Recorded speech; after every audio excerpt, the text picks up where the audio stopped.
In this video, we're going to work on Ponteduros. So this is a caramel popcorn treat. It's a nice round ball that you find in Sonora, in northwestern Mexico.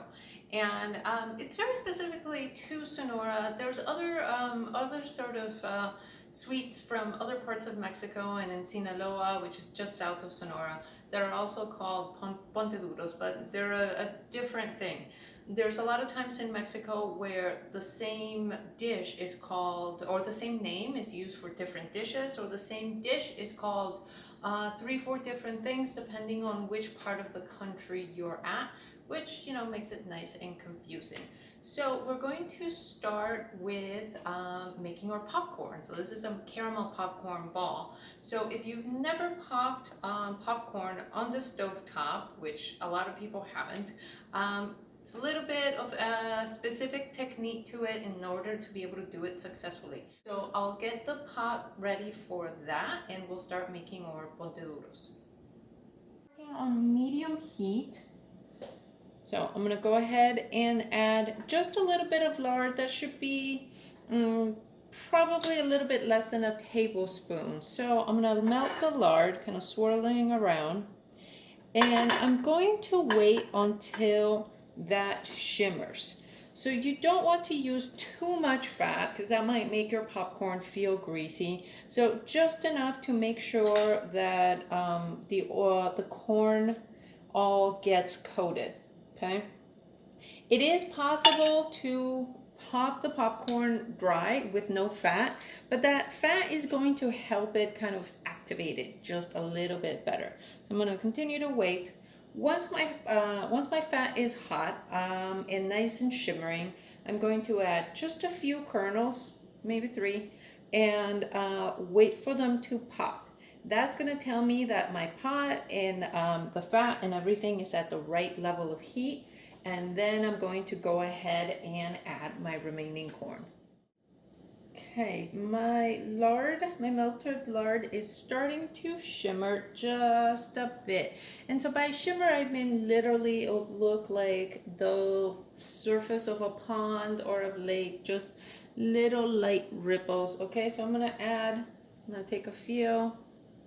I'm gonna add, just a few kernels, and I'm gonna put the lid on the pot and leave just a little bit of a gap so that the steam from the corn will evaporate. You don't want to steam your corn in there. If you have a totally tight seal on it, you're going to make kind of soggy, mushy popcorn, which no one wants to eat. Okay, especially for something when we're going to coat it in caramel, then we want nice popcorn that's freshly popped and not mushy. So our heat is obviously at a pretty good level. So I'm gonna add my corn, and then I'm gonna go ahead and take my pot off the heat for just a minute. I'm gonna give it a little bit of a shake. Okay, my pot is hot, my oil is hot. I'm going to let these sit here for just a little bit longer because I'm letting that corn absorb some of that heat without potentially over scorching them. Okay, so we're priming the corn to start to pop. Okay, so putting it back in the direct heat, and you saw me give the pot a little bit of a shake. Contrary to belief, you don't have to shake the pot the entire time. Okay, just occasionally give it a slight toss, making sure you keep that lid just slightly tilted.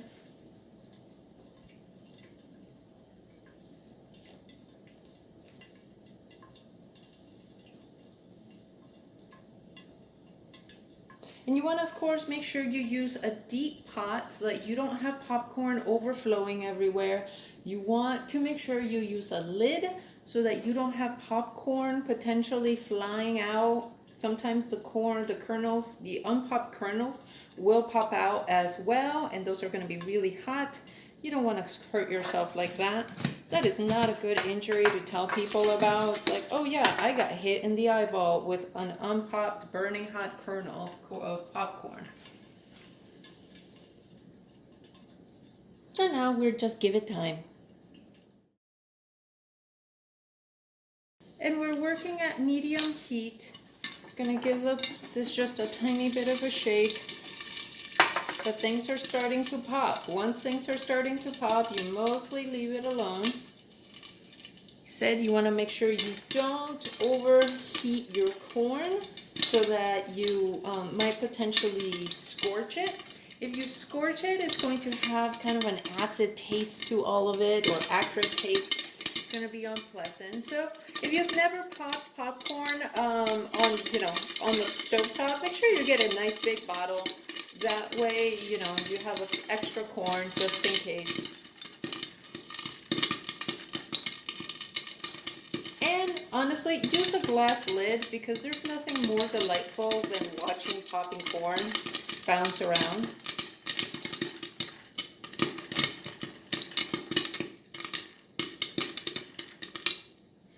Once you have a nice steady pop going, you can turn down your heat a little bit. I wouldn't turn it completely off, but you can turn it down a little bit. That corn has been building up the heat. And so you can kind of lay off on the heat just a bit so that you don't potentially scorch things.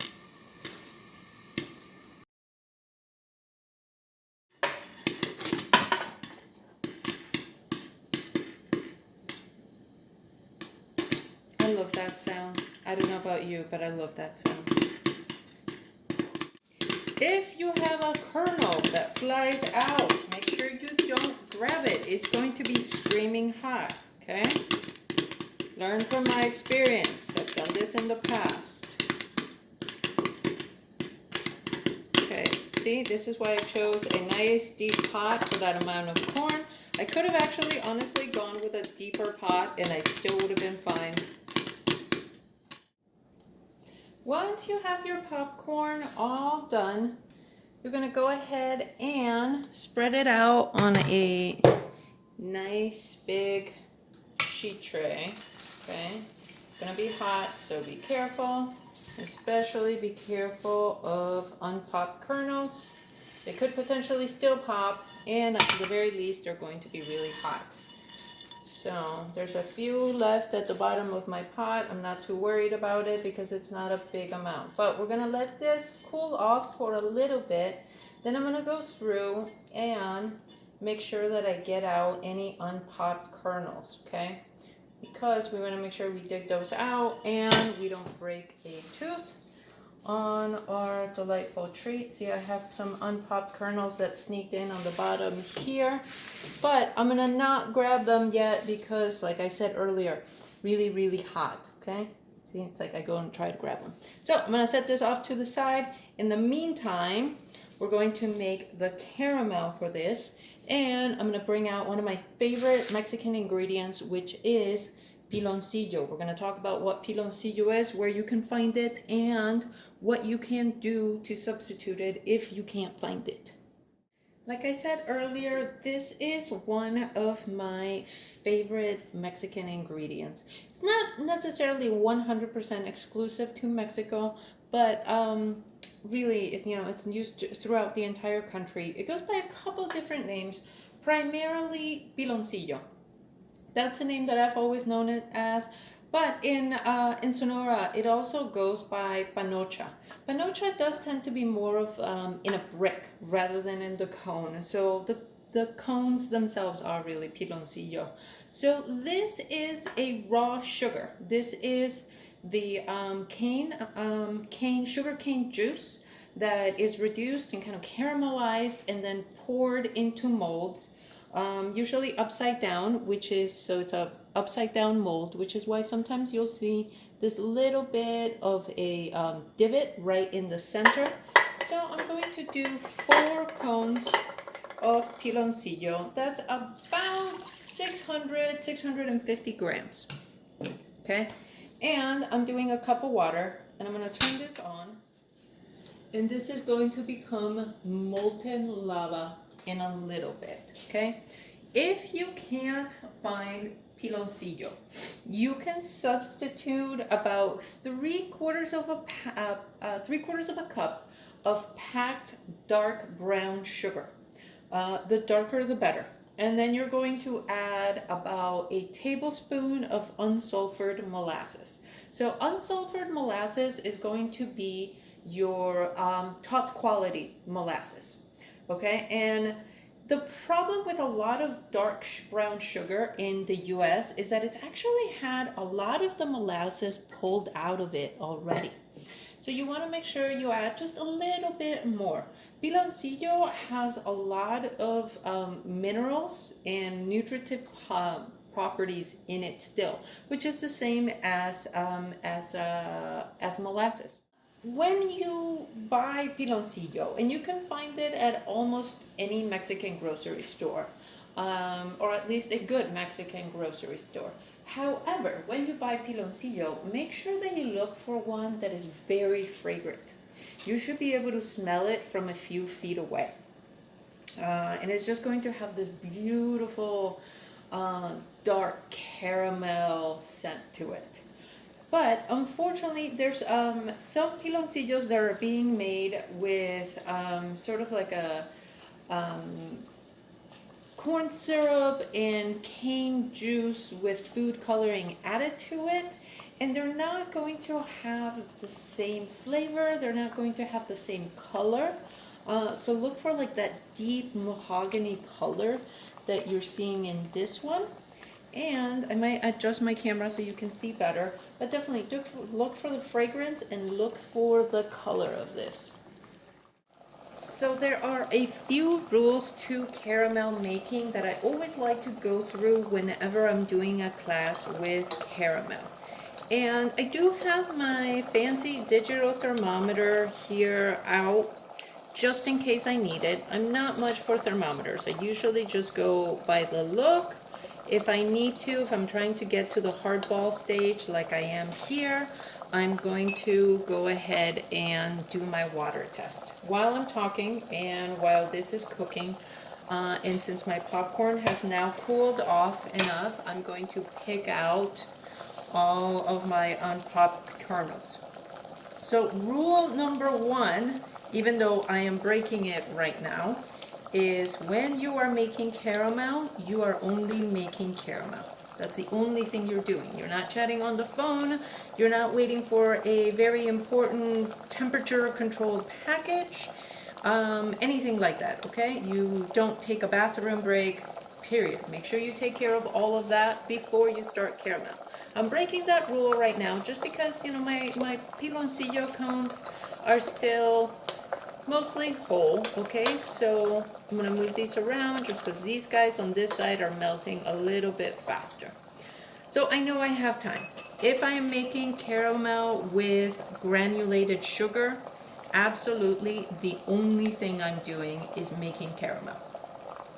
Rule number two, this is probably, oh, and rule number one is there because caramel is like a cat. It will turn on you in a second. Really, I'm talking badly about cats in this video. I don't know why. I like cats.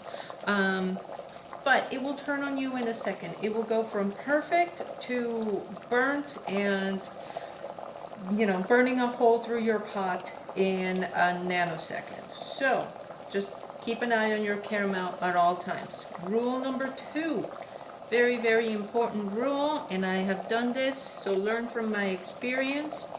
Do not touch the caramel. Okay? Very, very important. Do not touch the caramel. I am primarily a savory cook, so that means I'm used to being able to stick my finger into food to test for meat doneness, texture, etc. Okay? This is not a good idea when you're working with caramel. Let me just reiterate that it is not a good idea to touch caramel. Caramel, depending on the type, is going to be between 200 and 300 and about 20 degrees. That is really, really hot, okay? It's hot enough to take several layers of skin off down into just raw muscle.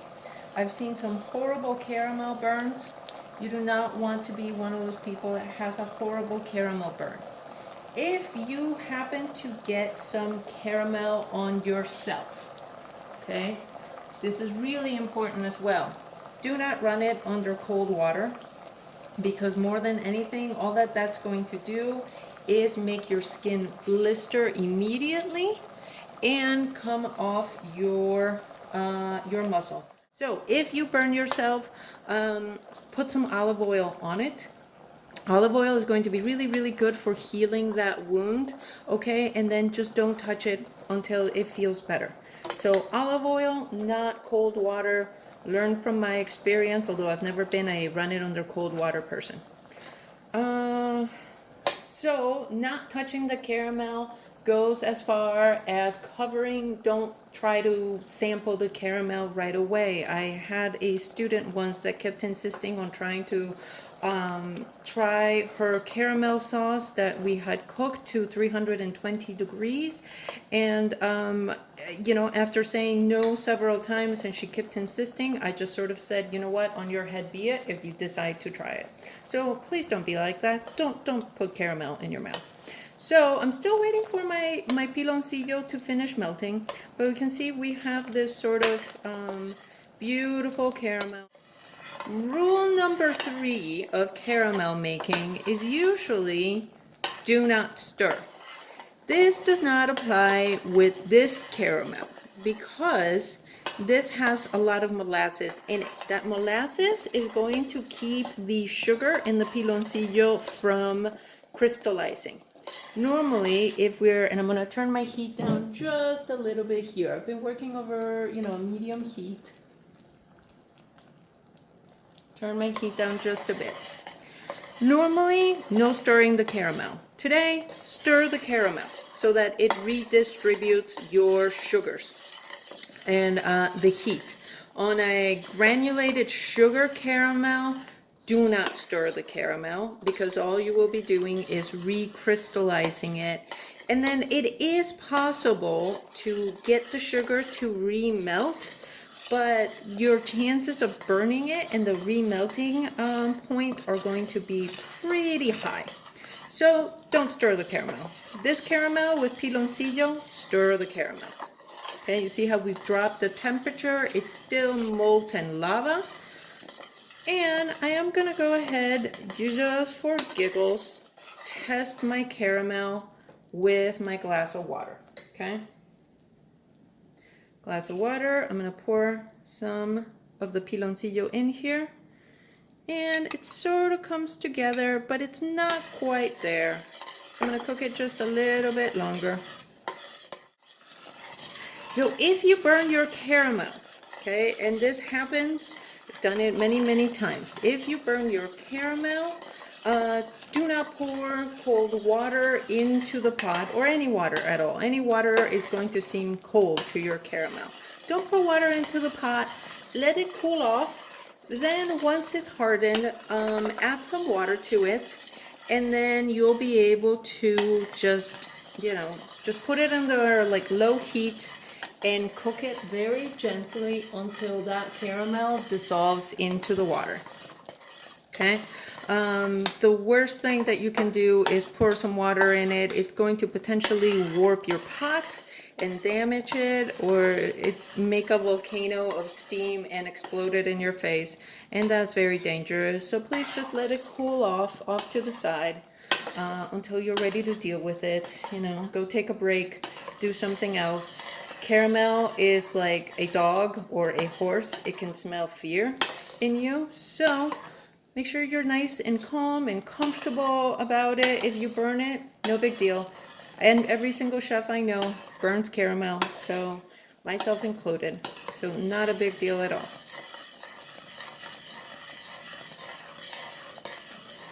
And stirring continuously because molten lava, and you want to make sure it doesn't spew out at you. Even though I, you know, speak of the dangers of caramel making, trust me, caramel making is also one of my favorite things to do. So again, because my caramel is showing quite a bit of solid, I'm going to pour some into my jar, and it should, or my water. Okay, and you see what happened there? I just lost my spoon into the pot. So I'm gonna make sure I'm smart, and I use a pair of tongs to get my spoon out. See, I do these as educational moments for all of you. Okay?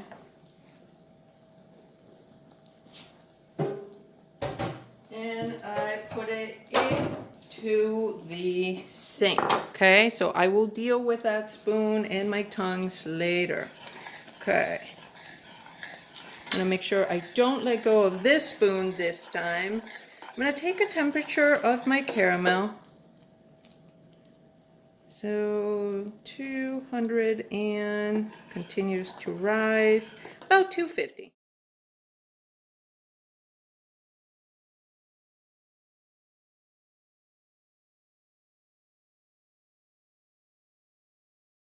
So mixing up my caramel, I'm gonna give it a test, and yep, I can go ahead and start. Woo, still warm. Okay. Okay, and my hands have quite a bit of heat tolerance, but apparently not that much, okay? Not caramel much. Caramel, like I said, it was around 250 something, so we're still going to wait a little bit more. I'm gonna pick up some more of that caramel that's at the bottom. And this is, of course, a delicious treat. Is it messy? Yes, it's messy. Okay. Using my spoons to separate here. Okay, you could also start using your spoons to start forming that ball. And like I said, it's going to be warm. If you would like, using a couple of layers of gloves, of latex, non-latex gloves, would help to mitigate that heat. Okay, so we're forming our ball of popcorn, and we're kind of pushing it together a little bit to form that sphere. And you can of course do it as large as you'd like. Make sure that if you didn't get out all of those kernels, that you get them out now. Okay, so I'm gonna keep working on these while they're still, the caramel is still flexible enough and a little bit warm. So a couple of layers of gloves will help you out. Try to make sure that all the spheres are about the same size.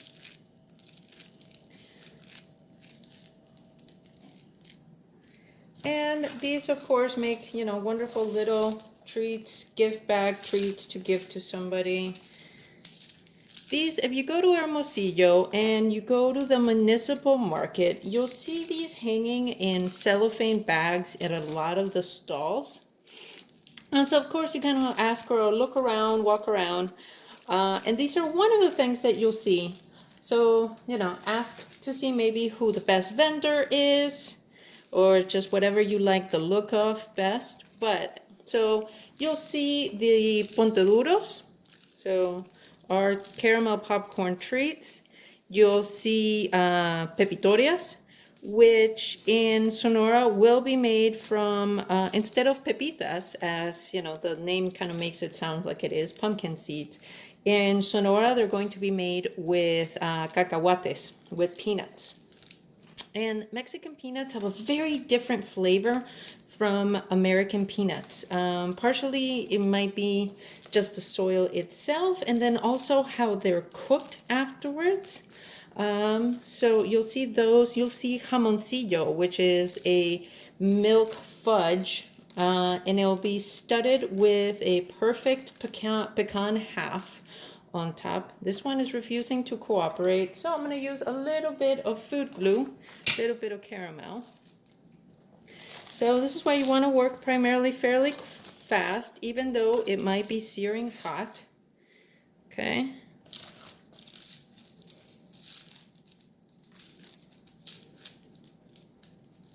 And what you want to make sure you are pushing hard on them to get them to come together.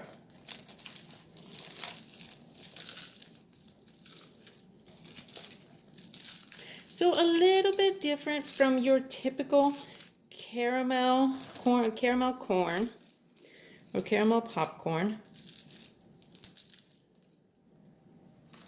And this is a larger batch that I'm working on, so maybe start with a smaller batch.